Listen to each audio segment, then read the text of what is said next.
Kaisar Pedang yang Mengejutkan. Bab 4421 Di Feng. Di bawah serangan cepat Di Feng, boneka perang itu dengan cepat dikalahkan, dan pecahan-pecahannya beterbangan. Melihat situasinya salah, orang kuat lain yang menyaksikan perang dengan diam di satu sisi segera melompat dan langsung menuju boneka perang itu. Dia ingin meraih buah dao sebelum Di Feng mendapatkan tulang dao kaisar. Dan pada saat tangan yang kuat ini, Lin Bai juga tidak ragu-ragu, langsung melambung ke langit. Huang Liang, apakah kamu berani merampok harta karun itu bersamaku? Di Feng baru saja mengalahkan boneka perang itu, dan sebelum dia bisa mengeluarkan tulang dao kaisar dari tubuh boneka itu, dia merasakan tangan Huang Liang dan langsung melotot ke arah Huang Liang, geram. Ada harta karun di dunia yang bisa hidup di dalamnya. Jangan bilang itu belum pernah ada di tanganmu. Bahkan jika itu ada di tanganmu, tidak bisakah aku merampoknya? Prajurit bernama Huang Liang mendengus dingin dan melompat. Baiklah, aku ingin melihat bagaimana kamu mengambil harta karun itu dariku. Di Feng mengepalkan tinjunya dan menghantam Huang Liang dengan kekuatan yang sangat besar. Pada saat ini, Lin Bai tiba dan berteriak, "Kakak senior, aku akan membantumu." Bagus, ayo.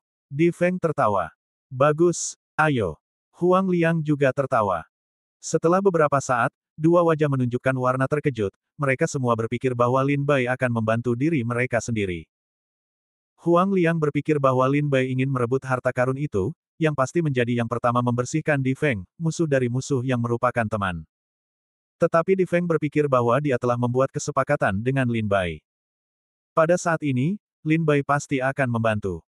Namun, pada saat Lin Bai bergegas kedua pria itu, sebuah pedang terbang langsung mengenai dada boneka itu. Dengan pedang, dia mengambil tulang tao kaisar dari baju besi dada boneka itu dan jatuh ke tangan Lin Bai, dan dimasukkan ke dalam tas penyimpanannya. Saat berikutnya, Lin Bai hampir tanpa ragu-ragu, menginjak pedang terbang itu, langsung ke tanah dan pergi. Dari tangan Lin Bai hingga dia memasuki medan perang dan mengambil tulang-tulang kaisar, hanya ada satu napas. Bahkan Huang Liang dan Di Feng, dua orang kuat yang telah ditekan dan dikultivasikan, belum menanggapi.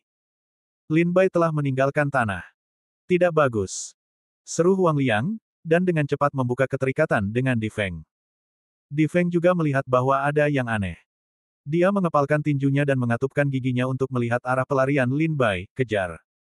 Tanpa mengucapkan sepatah kata pun, Di Feng dan Huang Liang menggunakan metode melarikan diri dan mengejar Lin Bai. Namun, ketika mereka bergegas keluar dari tanah, Lin Bai telah menghilang.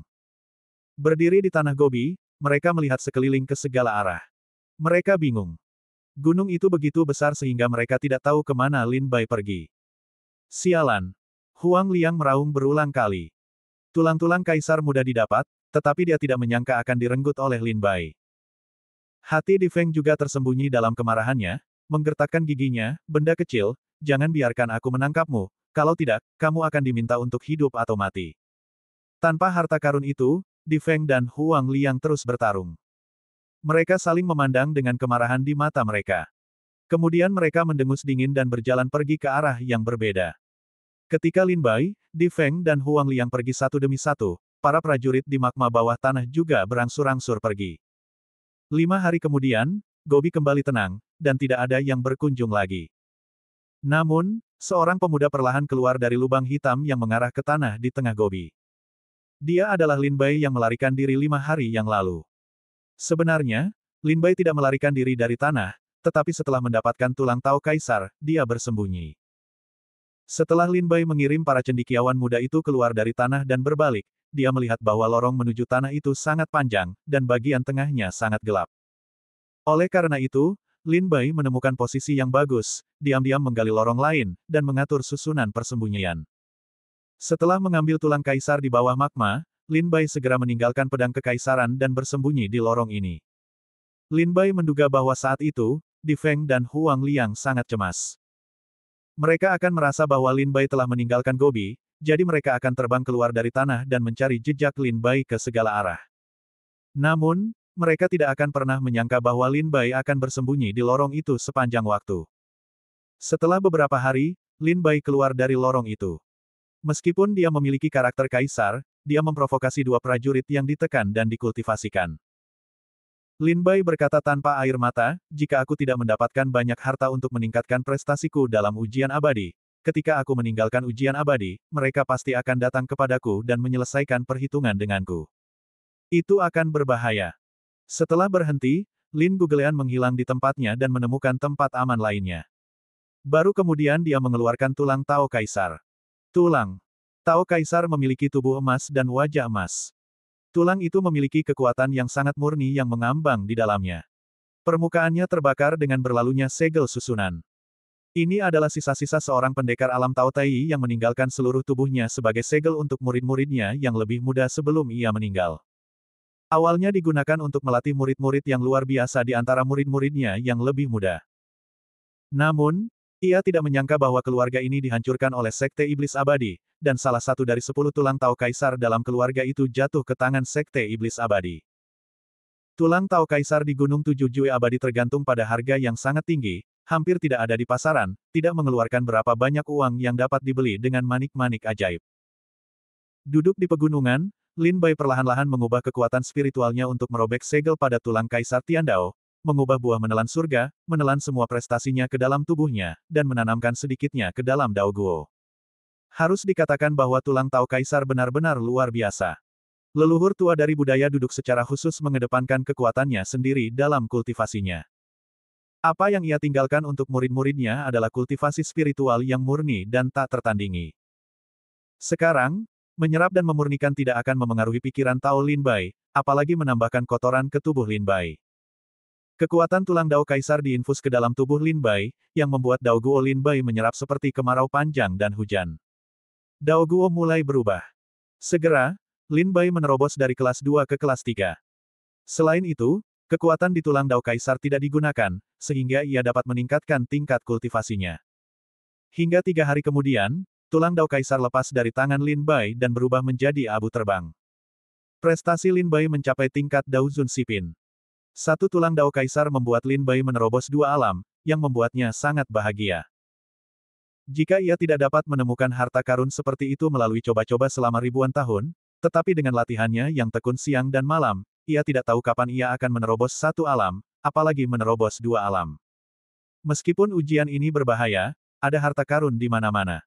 Ini adalah tempat yang bagus untuk berlatih. Lin Bai Mei berkata sambil tersenyum, sekarang masih ada beberapa bulan lagi sebelum akhir ujian abadi. Jika kamu dapat menerobos kultivasi ke Jiu Jidao sebelum akhir, itu benar-benar perjalanan yang berharga. Bab 4422 Hujan Wushan. Lin Bai berkesempatan mendapatkan tulang Tao Kaisar. Jika dia tidak bertemu dengan seorang sarjana muda dan tinggal untuk menanyakan arah hutan iblis hitam, Lin Bai tidak akan merasakan pergerakan dan keheningan di Gobi secara kebetulan, apalagi mendapatkan tulang Tao Kaisar. Setelah 2 hari, saya pergi ke hutan untuk mencari hutan hitam. Dikatakan bahwa ada 9 lapisan di Gunung Qiangu. Sekarang, Lin Bai terletak di area lapisan ketiga. Dalam sekitar setengah bulan, Lin Bai bahkan belum menjelajahi 1 lapisan pun. Dapat dibayangkan bahwa Gunung Qiangu ini sangat besar. Dalam beberapa hari berikutnya, Lin Bai telah berhati-hati untuk berjaga-jaga terhadap roh-roh jahat di belakangnya, sambil mencari prajurit lain untuk bertanya di mana hutan iblis hitam itu. Namun, ketika dia bertemu dengan beberapa prajurit, dia berkata dia tidak tahu. Bukankah hutan gelap ada di daerah ini? Setelah bertanya kepada banyak orang, tampaknya tidak ada yang pernah mendengar tentang hutan iblis gelap. Lin Bai diam-diam menebak bahwa hutan iblis hitam tidak berada di area ini, area tempatku berada sekarang sudah merupakan lapisan ketiga dari Gunung Qiangu, dan ada 8 lapisan yang belum dieksplorasi. Jika tidak berada di area ini, akan lebih merepotkan. Bagaimana kita bisa menemukan hutan iblis hitam ketika gunungnya begitu besar? Jika kamu tidak menemukan hutan iblis hitam sebelum meninggalkan ujian abadi, apakah benar-benar perlu membawa roh jahat itu kembali ke Sekte Iblis Abadi? Bahkan jika aku meninggalkan ujian abadi, aku tidak bisa menghadapinya. Baiklah, teruslah mencari. Aku harap kita bisa segera menemukannya. Lin Bai berjalan dan berhenti. Ketika kekuatan spiritualnya mencapai 2/3, dia akan berhenti untuk memperbaiki diri. Dia tidak berani menggunakan semua kekuatan spiritualnya, agar tidak menghadapi situasi terobosan dan tidak punya waktu untuk bereaksi dan menghadapi musuh. Ledakan ketika Lin Bai terbang di udara, tiba-tiba terjadi guncangan hebat di bumi, dan suara benturan kekuatan spiritual yang dahsyat datang dari kejauhan. Lin Bai mengerutkan kening, apakah ada yang bertarung di depan? Pergi dan lihatlah. Hanya ada dua alasan mengapa beberapa orang bertarung dalam ujian abadi. Salah satunya adalah karena mereka memiliki perseteruan pribadi di klan. Mereka bertemu satu sama lain secara kebetulan dan bertarung satu sama lain. Misalnya, jika mereka bertemu Jiang Xuanzu dan seni bela diri Hengsu, itu akan menjadi pertempuran yang sengit. Atau untuk memperebutkan harta karun. Semua prajurit yang melangkah ke ujian abadi tahu bahwa dalam ujian, bahkan teman-teman di sekitar Anda mungkin menusuk Anda dari belakang demi harta karun. Lin Bai langsung menuju ke garis depan pertempuran. Di bagian depan pegunungan, tanaman merambat tebal seukuran ember melilit seluruh gunung, seperti jaring besar untuk menjaring gunung. Lin Bai mendekat perlahan, dan beberapa prajurit bertarung dengan sengit di depannya. Seorang pria dan seorang wanita dikelilingi oleh 7 prajurit lainnya, dan mereka hampir berada di ujung jalan. Li Yumen dan saudari Yi Mei. Ketika Lin Bai melihat mereka dari kejauhan, dia menemukan bahwa mereka yang dikelilingi oleh musuh adalah Li Yumen dan Yi Mei dari Liga Lianzu. Semua seniman bela diri yang mengelilingi mereka memiliki prestasi luar biasa, berkisar dari 8 hingga 9 tingkat. Wu Shanyu, apakah kamu harus membunuh mereka semua? Penjaga gawang ikan plum Yi melindungi alisnya di belakang, menggertakkan gigi dengan suara rendah. Lin Bai melihat situasi Li Yumen dan Yi Mei dari kejauhan. Tampaknya Li Yumen telah diberi hadiah oleh banyak klan dan memiliki baju besi bagian dalam yang defensif. Situasinya sedikit lebih baik. Diperkirakan banyak peluang telah dicapai dalam ujian selama ribuan tahun. Sekarang, kultivasi Li Yumen mendekati puncak Bapindauzun, dan situasinya sedikit lebih baik. Sebaliknya, saudari bela diri senior Yi Mei telah diwarnai merah putih. Lengan kanannya tampaknya patah. Wajahnya pucat, sorot matanya kosong, dan raut wajahnya putus asa. Jika bukan karena usaha mati-matian Li Yumen untuk melindunginya, dia pasti sudah mati di tangan Wu Shanyu. Apakah dia hujan? Tidak perlu dikatakan lagi, mereka semua seharusnya adalah pejuang Liga Hengsu. Lin Bai mengalihkan pandangannya dan menatap pemuda di seberang Li Yumen. Wajahnya tampan, senyumnya menghina, dan dia memegang pedang tajam Dao Shenbing. Ujung pedangnya tajam dan kultivasinya adalah Jiupin Daosun. Wuzong tidak takut pada hutan Gunung Putih ketika dia mengatakan bahwa dia tidak takut pada harimau Gunung Putih ketika dia pindah ke keluarga. Apakah kamu pernah melihat orang yang memanjat punggung kaki mereka dan mengasihani hidup mereka? Satu kaki, tentu saja senyum Wu Shanyu menunjukkan penghinaan dan penghinaan, Liga Lianzu telah berulang kali berperang melawan Liga Hengsu kita.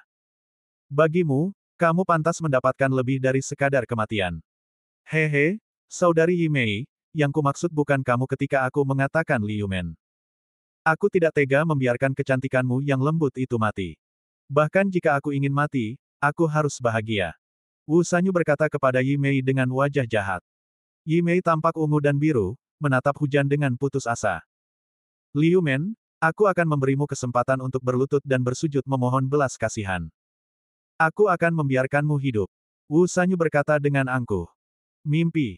Pintu ikan plum menggertakkan giginya. Kalau begitu tidak mungkin. Kamu bertekad untuk mati, tetapi aku tidak bisa disalahkan. Wu Shanyu terkekeh dan dengan cepat menusukkan pedangnya.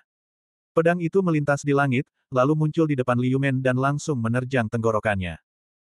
Pedang secepat kilat itu menyerang, yang membuat Li Yumen tidak dapat bertahan sejenak, tetapi hanya dapat melakukan lompatan putus asa.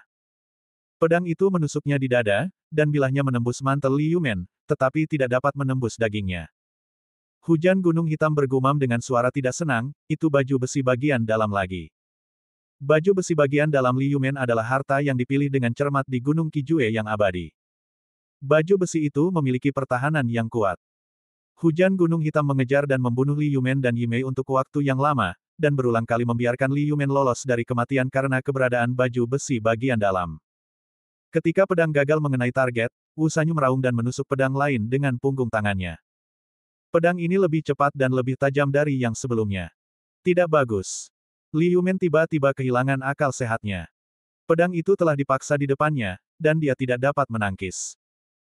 Namun, pada saat ini, sebuah tembakan tajam dari kejauhan membuat ujung pedang itu terlempar dari langit, dan pada saat yang sama, pedang itu mengguncang hujan gunung hitam itu mundur beberapa langkah. Siapa? Setelah terguncang mundur beberapa langkah, Wu Shanyu menggeram sambil menggertakkan gigi. Dia akhirnya menemukan kesempatan untuk membunuh Li Yumen, Tetapi dia disela, siapa yang berani mengurus urusan Liga Hengsu kita? Tidak ingin hidup.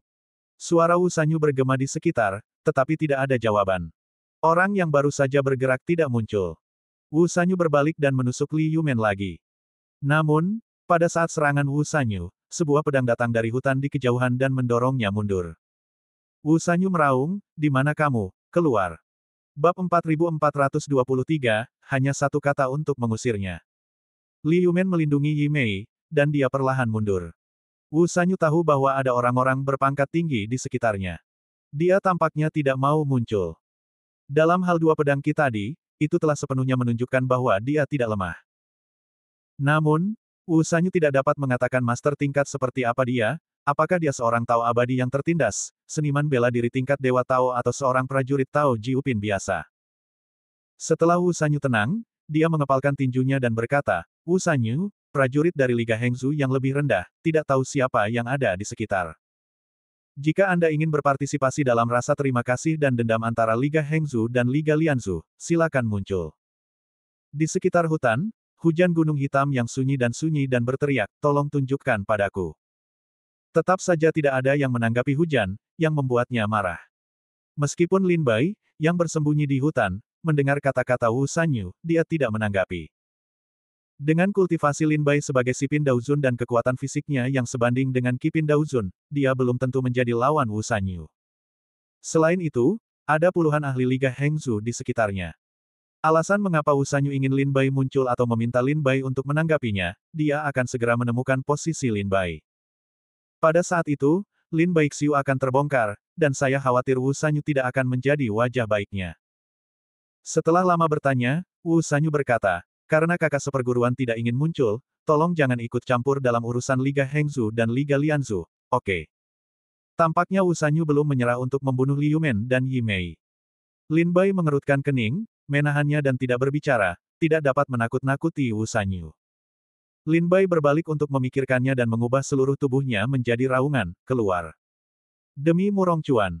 Hujan hitam hampir menghantam Gunung Putih, dan suara darah menyembur dari Gunung Putih. Adapun Wu Sanyu di belakang prajurit aliansi Hengsu, langsung dikejutkan oleh 7 lubang Lin Bai yang berdarah, berdiri di udara dengan tubuh terhuyung-huyung. Suara ini mengandung semua kekuatan Lin Bai, terutama kekuatan hati pedang. Itu sudah menjadi serangan terkuat Lin Bai. Selain itu, dia menangkap gunung-gunung di sekitarnya dan menyembunyikan posisinya, yang tidak mudah dideteksi oleh hujan gunung hitam. Wajah Wu Sanyu memerah. Dia menggertakkan giginya dan menahan darahnya. Kemudian dia mengepalkan tinjunya dan berkata, "Selamat tinggal." Pergi tanpa mengucapkan sepatah kata pun, Wu Sanyu pergi dengan cepat bersama prajurit Liga Hengsu. Wu Sanyu sudah merasakan kemarahan pria dalam kegelapan itu, dan dia merasa bahwa dia hampir bisa terluka parah oleh kekuatan suaranya. Jika pria ini muncul, dia tidak akan menjadi lawannya. Wu Sanyu merasa bahwa dia tidak muncul. Dia juga takut dengan kekuatan Liga Hengsu. Dia takut bahwa begitu dia muncul, dia akan mencabik-cabik wajahnya dengan Liga Hengsu, jadi dia bersembunyi di kegelapan untuk membantu Li Yumen dan Yi Mei. Karena pihak lain memberinya langkah, Wu Sanyu secara alami memahami kebenarannya. Kapan kita akan menunggu lebih lama jika kita tidak pergi sekarang? Setelah Wu Sanyu mundur dengan tentara Liga Hengsu, Li Yumen mengepalkan tangan dan berkata, "Terima kasih atas bantuanmu." Setelah itu, Li Yumen membantu Yi Mei untuk berbalik dan pergi dengan cepat, jauh dari posisi Liga Hengsu. Lin Bai masih bersembunyi di kegelapan dan tidak muncul. Sambil mengamati arah hujan gunung hitam, dia mengikuti gerbang ikan plum dan Yi Mei. Setelah berjalan keluar dari kejauhan, Li Yumen dan Yi Mei menemukan posisi tersembunyi di aliran gunung dan mulai menyembuhkan diri. Tetapi Lin Bai juga memperhatikan bahwa Wu Sanyu tampaknya tidak memiliki hati yang jahat dan tidak mengejar ketinggalan. Lin Bai merasa lega dan berjalan keluar dari kegelapan menuju sungai gunung tempat Li Yumen dan Yi Mei sedang menyembuhkan diri. Siapa? Ketika menyadari ada seseorang yang melangkah ke sungai gunung, Li Yumen segera bangkit dan berkata dengan suara dingin. Sosok itu muncul dari hutan di kejauhan, dan perlahan berjalan ke depan Li Yumen. Setelah melihat dengan jelas penampilan para pengunjung, Li Yumen tersenyum, "Adik seperguruan King Luo, itu kamu. Bagaimana kamu bisa ada di sini?" Suara Li Yumen juga membangunkan Yi Mei yang sedang dalam proses penyembuhan, dan segera berjalan keluar dari tempat penyembuhan. Dia melihat Lin Bai dan tersenyum di wajahnya. "Kakak senior Li, adik perempuan Yi Mei." Lin Bai mengepalkan tinjunya dan bertanya sambil tersenyum, bagaimana kamu bertemu Wu Sanyu? Li Yumen dan Yi Mei hanya menjawab. Guru besar yang baru saja bersembunyi di kegelapan dan meminum hujan dari Gunung Wu mungkin adalah adik seperguruan King Luo di depan mereka. Li Yumen terkejut dan berkata, adik seperguruan King Luo, apakah kamu yang baru saja membantu kami secara diam-diam? Lin Bai berkata sambil tersenyum masam, aku tidak begitu pandai berkultivasi. Jika aku muncul langsung, aku khawatir aku tidak bisa menyelamatkanmu. Bahkan aku harus mati di tangan Wu Sanyu, jadi aku hanya bisa menggunakan metode ini untuk menakut-nakuti hujan. Mata kakak seperguruan Yi Mei bergetar, dan dia menatap Lin Bai dengan sedikit ketakutan. Aku teringat kembali saat pertama kali bertemu dengan adik seperguruan King Luo di Pondok Pedang Tibet. Adik seperguruan King Luo hanyalah seorang murid baru yang baru saja bergabung dengan Sekte Iblis Abadi. Dia sedikit belum dewasa. Tapi sekarang, hanya 2 tahun kemudian, adik seperguruan King Luo telah tumbuh dewasa hingga dia dapat meminum kembali hujan gunung hitam dengan satu kata. Li Yumen berkata dengan gembira, kakak senior Yi Mei, apakah menurutmu semua orang bisa tinggal di Pondok Pedang Tibet? Jika kakak senior King Luo bisa mendapatkan Pondok Pedang Tibet yang diberikan oleh klan saat memasuki sekolah, pastilah klan Zong telah melihat bahwa kakak senior King Luo bukanlah orang biasa di kolam renang. Kakak senior, terima kasih banyak. Aku tidak ingin bertabrakan. Lin Bai menyeringai pahit dan mengepalkan tinjunya, ngomong-ngomong, kamu belum menjawab pertanyaanku. Bagaimana kamu bertemu hujan di Gunung Wushan? Bagaimana kita bisa bertemu hujan gunung gelap ketika kita berusaha keras selama ribuan tahun? Intuisi tajam Lin Bai memberitahunya bahwa ini bukan kebetulan. Ujiannya begitu besar sehingga Lin Bai belum bertemu seorang pun prajurit dari Liga Hengzu dalam setengah bulan. Namun, Li Yumen dan Yi Mei bertemu satu sama lain, dan Wu Sanyu, bakat teratas Liga Hengzu, bertemu. Ceritanya panjang. Li Yumen menggelengkan kepalanya dan mendesah getir, adik seperguruan King Luo, sejujurnya, ketika ujian sebelumnya dibuka selama ribuan tahun, prajurit aliansi Lianzu masuk dan menemukan banyak harta karun, tetapi ada juga beberapa tempat di mana mereka tidak bisa mendapatkan harta karun karena mereka tidak dipersiapkan dengan baik. Pada saat itu, beberapa murid membawa berita bahwa harta karun itu disembunyikan di daerah itu kembali ke Liga Lianzu. Mereka berharap bahwa ketika ujian berikutnya dibuka, mereka yang berada di Liga akan siap untuk mengambil harta karun dari tanah harta karun. Ada pegunungan tidak jauh dari sini, yang disebut Gunung Darah Naga, oleh prajurit aliansi Lianzu. Sejenis cairan roh yang disebut Darah Naga, diproduksi di gunung tersebut. Seluruh tubuhnya berwarna merah, seperti api yang menyala-nyala, tetapi itu adalah sumber daya kultivasi yang sangat berharga. Itu dapat digunakan untuk memurnikan pil darah naga, yang cocok untuk seni bela diri di ranah Taoisme dan keabadian. Selain itu, ada banyak cairan roh di Gunung Longsue, yang seperti sungai. Jika Anda mendapatkan semuanya, diperkirakan pil darah naga yang dimurnikan akan cukup untuk menghidupi keluarga besar selama 1 tahun. Alis Lin Bai terangkat, matanya berembun. Bab 4424 Gunung Darah Naga. Karena darah naga itu sangat luar biasa, mengapa para prajurit Liga Lianzu tidak mengambilnya beberapa kali yang lalu? Lin Bai sangat bingung, harta karun seperti itu, begitu ditemukan, bagaimana bisa dengan mudah dilepaskan? Li Yumen berkata, ini adalah bagian yang paling sulit. Darah naga mengalir bolak-balik di Gunung Darah Naga, dan sulit untuk menentukan posisinya. Para saudara seperguruan yang datang ke Gunung Longsue untuk harta karun beberapa kali menghabiskan beberapa bulan tidak dapat menemukan posisi darah naga secara spesifik. Meskipun dia memiliki kesempatan beruntung untuk menemukan lokasi darah naga, itu luput dari pandangannya. Kali ini, Liga Lianzu mengirim kami untuk memegang posisi harta karun dan memperbaiki posisi darah naga. Kami pikir kami bisa mengambil kembali darah naga kali ini. Tetapi tanpa diduga, berita tentang Gunung Darah Naga bocor dan Liga Hengzu mengetahuinya. Ketika kami baru saja tiba di Gunung Longsue, para prajurit Liga Hengzu telah menyergap, dan ingin membunuh kami, mengambil harta paling berharga dari posisi kami, dan mengambil darah naga sebagai milik kami. Kami para prajurit aliansi Lianzu datang lebih dari 20, hanya kakak seperguruan Yi Mei dan aku yang lolos, dan kami tidak tahu apa yang terjadi pada saudara seperguruan lainnya. Lin Bai mengerutkan kening dan bertanya, apakah senjata sihir penentuan posisi yang dibeli oleh Liga Lianzu ada padamu? Li Yumen menggelengkan kepalanya sedikit, ada pada kakak seperguruan Su Yue. Su Yue. Ketika Lin Bai mendengar nama itu, dia terkejut. Dia ingat bahwa ketika wakil pemimpin Wu merebut Pondok Pedang Tibet dengan konspirasi, dia pergi mencari Su Yue dan memintanya untuk menekan Lin Bai atas nama Liga Lianzu. Saat itu, Su Yue datang ke pondok pedang Tibet untuk menemui Lin Bai. Lin Bai memiliki kesan buruk padanya. Aku akhirnya mengerti mengapa kisah Long Sue-san bocor.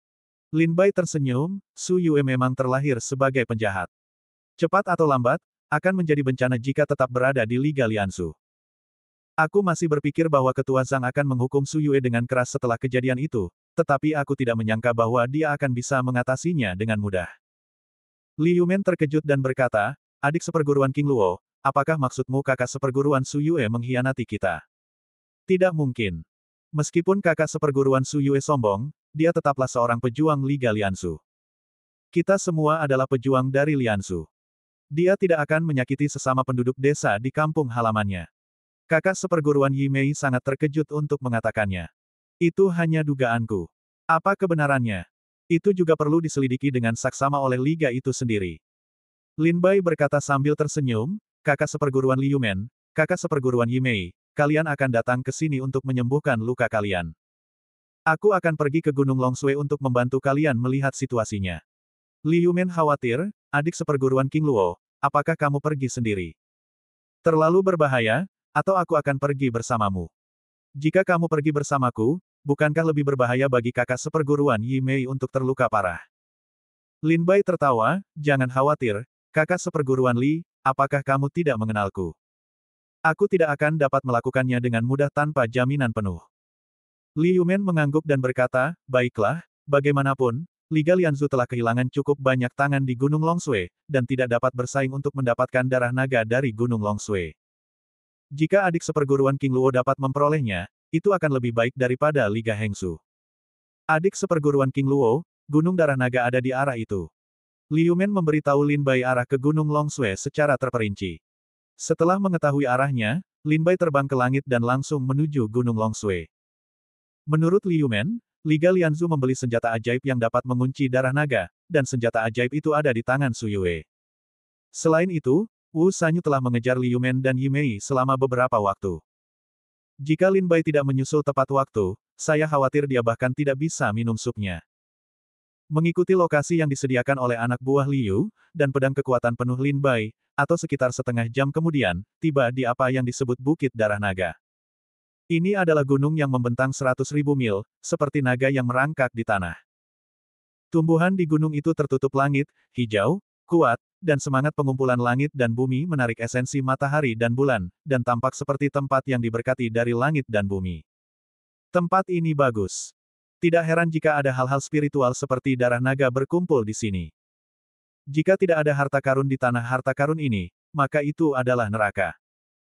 Berdiri di atas pedang terbang di udara, mata Lin Bai menyapu langit dan bumi di sekitarnya, dan tiba-tiba merasa bahwa tempat ini luar biasa, dan gunung-gunung membentang ratusan ribu mil. Puncak suci, bersama dengan langit dan bumi, menghubungkan semua hal, memang merupakan tempat yang langka dan bagus. Saya tidak tahu apakah para pejuang Liga Hengsu telah menang. Lin Bai dengan hati-hati menyembunyikan bentuk tubuhnya dan berlari kencang ke depan mendekati puncak mahkota pohon. Gunung Longsue tidak besar atau kecil. Jika ada beberapa orang di dalamnya, itu mudah. Li Yumen berkata bahwa Liga Hengsu datang ke Gunung Longsue lebih awal dan menyergap di sini, yang dapat membunuh lebih dari 20 pejuang di Liga Lianzu.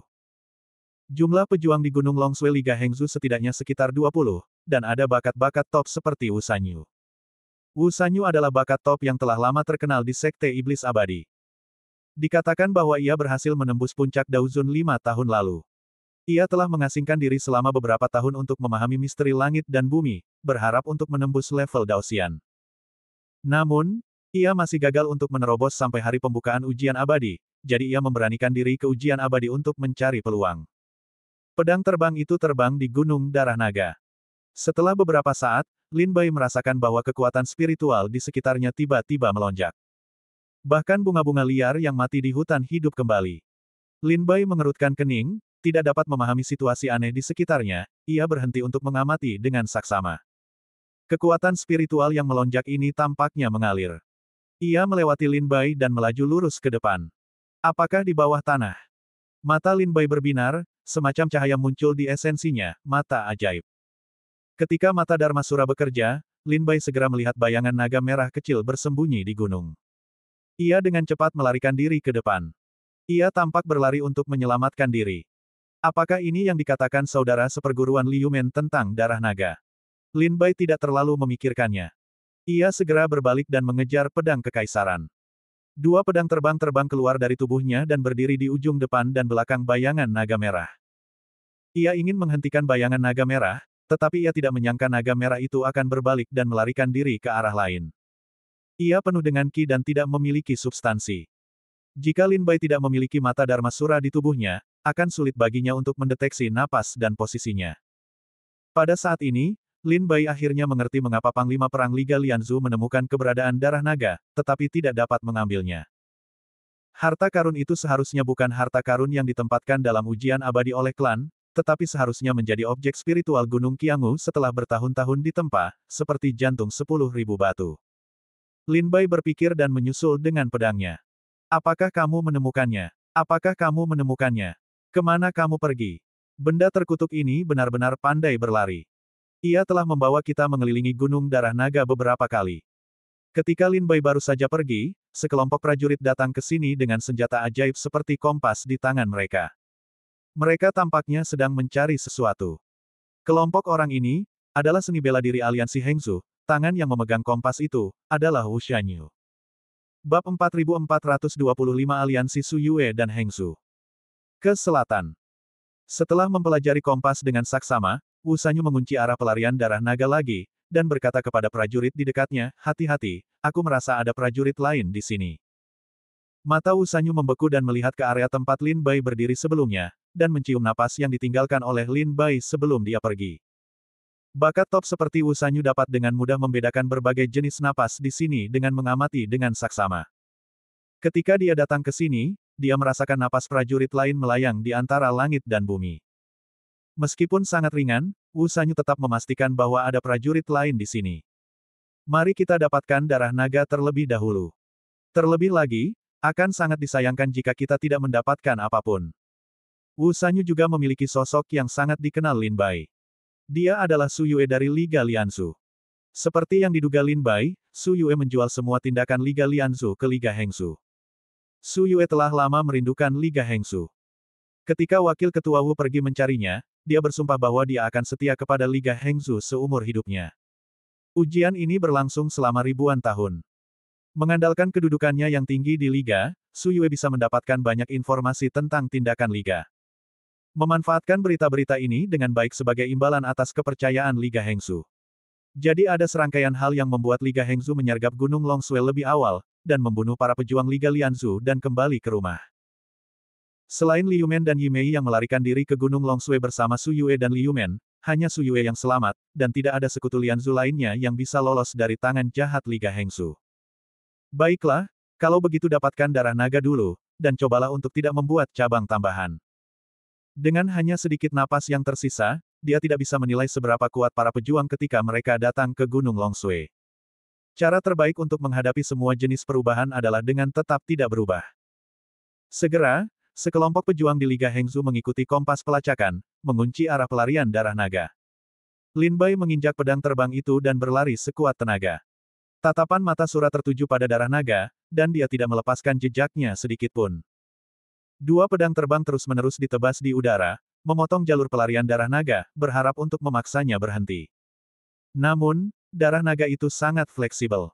Bahkan jika Lin Bai memotong gunung ini, dia dapat dengan mudah lolos dari pedang Lin Bai. Selama setengah hari, Lin Bai bahkan tidak menyentuh ekor darah naga itu. Lin Bai marah, aku tidak percaya. Aku tidak bisa menghadapimu. Pedang terbang. Formasi pedang Taiji Liang Yi. Terjebak. Buka. Ketika Lin Bai menunjuk pedang itu, kedua pedang terbang itu berdengung dan bersinar, dan mereka menebas ke arah darah naga. Pedang terbang itu menembus tanah dan segera menyebar. Kekuatan itu berubah menjadi sangkar untuk menjebak darah naga. Darah naga ingin berbalik dan melarikan diri, tetapi tanpa diduga, dia terpental kembali ke tirai cahaya yang diubah oleh kekuatan pedang terbang itu. Setelah beberapa kali mencoba, darah naga itu menyusut menjadi bola dan terperangkap dalam formasi itu. Tidak ada reaksi. Lin Bai datang dari Yujian dan melihat darah naga itu menyusut menjadi bola. Dia segera membuka matanya dan berkata, lari, tidak bisakah kau lari? Keluar dari sini. Pedang Lin Bai mengacu pada sapuan, cahaya pedang, bumi terbelah menjadi celah, di bawah tarikan kekuatan Lin Bai, arus merah darah terbang keluar dari bawah tanah yang dalam, seperti darah roh gunung, yang merupakan darah naga. Darah naga adalah cairan roh yang dibesarkan oleh gunung darah naga. Itu dalam bentuk cair, bentuknya seperti darah dan cukup spiritual. Saat berenang, ia seperti naga yang berkelana ke seluruh dunia. Oleh karena itu, nama Lianzu Mengwu adalah darah naga. Saat itu, darah naga terperangkap oleh susunan pedang Taiji Liangyi milik Lin Bai. Sebuah retakan terbuka di tanah dan darah naga ditarik keluar dari dasar tanah. Air yang terciprat terbang ke udara dan berkumpul bersama secara spiritual. Ketika Lin Bai mengambil semua darah naga dari tanah, ia terkejut menemukan bahwa darah naga setidaknya dapat mengisi tangki air. Jika ia membawanya ke Qilin, Sekte Iblis Abadi, untuk dijual, ia tidak tahu berapa banyak manik-manik ajaib yang harus dibeli. Seperti yang dikatakan Li Yumen, darah naga cukup untuk mendukung pengeluaran beberapa keluarga besar di 13 negara bagian abadi selama setahun. Itu tidak terlihat seperti kebohongan. Darah naga. Apakah ini darah naga? Sebelum Lin Bai sempat mengambil darah naga itu, dia mendengar suara terkejut dari belakang. Lin Bai menoleh ke belakang dan melihat Wu Sanyu dan sekelompok prajurit aliansi Hengzu tiba di sini, dan Su Yue ada di antara kerumunan itu. Lin Bai mengambil dua pedang terbang dan mengangkat tangannya untuk menampung darah naga di telapak tangannya. Dia menatap Wu Sanyu dan yang lainnya dengan muram. Aku tidak menyangka bahwa kita tidak bisa menahan darah naga dengan susah payah, tetapi kamu, prajurit dari 4 tingkatan Tao, berhasil mendapatkannya. Wu Sanyu berkata sambil tersenyum masam, jadi kesempatan itu datang. Tidak bisa dihentikan. Tapi sayang sekali kamu hanya seorang pendeta Tao tingkatan 4. Aku khawatir kamu tidak beruntung untuk menerima kesempatan seperti itu. Berikan aku darah naga itu dan selamatkan kamu dari kematian. Kata-kata Wu Sanyu penuh dengan kejahatan, dingin, dan tanpa ampun. Para prajurit aliansi Hengzu dan Su Yue tiba-tiba melesat dan mengepung Lin Bai. Bagaimana jika aku tidak mau menyerahkannya? Lin Bai tahu bahwa Wu Sanyu tidak akan menyerah, jadi dia tidak menatapnya dengan baik. Sementara dia menunda waktunya, Lin Bai bersiap untuk mempertahankan pedangnya dan siap untuk menyelinap pergi kapan saja. Jika tidak, aku hanya bisa mengambilnya darimu. Wu Sanyu mencibir. Itu tergantung pada apakah kamu memiliki kemampuan ini atau tidak. Lin Bai memutar pergelangan tangannya dan menyedot darah naga ke lengan bajunya yang panjang. Kemudian dia memotong dua pedang terbang dan menyerang Su Yue. Su Yue tanpa sadar menghindar. Pada saat ini, pedang kekaisaran Lin Bai bergegas keluar dari pengepungan. Sialan. Su Yue melihat Lin Bai menganggapnya sebagai terobosan, dan segera mulai memarahinya. Dia ingin tampil baik di depan Wu Sanyu. Kemudian, dia menjadi lebih dihormati ketika dia memasuki Liga Hengzu. Namun, Lin Bai berhasil menerobosnya, yang tidak diragukan lagi membuatnya kehilangan pijakannya di depan Wu Sanyu. Sampah. Benar saja, Wu Sanyu memarahi Su Yue dengan marah, menunjukkan gerakan tubuhnya, dan mengejar Lin Bai. Namun, ilmu pedang Lin Bai bahkan tidak dapat mengejar para dewa Tao yang telah ditekan. Bagaimana Wu Sanyu dapat mengejar Lin Bai? Melihat Lin Bai akan menyelinap pergi dari hadapannya sendiri, Wu Sanyu mengeluarkan busur dan anak panah ajaib dari tas penyimpanan dengan satu gigitan giginya. Pada saat anak panah itu menembus udara, ledakan suara meledak di antara langit dan bumi seperti guntur.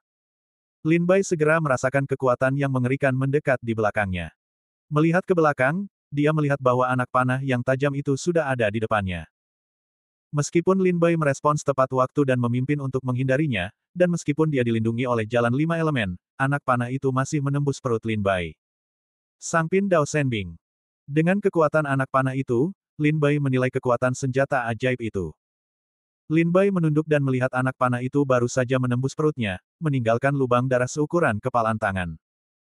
Terlebih lagi, anak panah yang ditembakkan Wu Sanyu tampaknya berbalik secara spiritual dan bergegas menuju abu terbang dan tangan Wu Sanyu.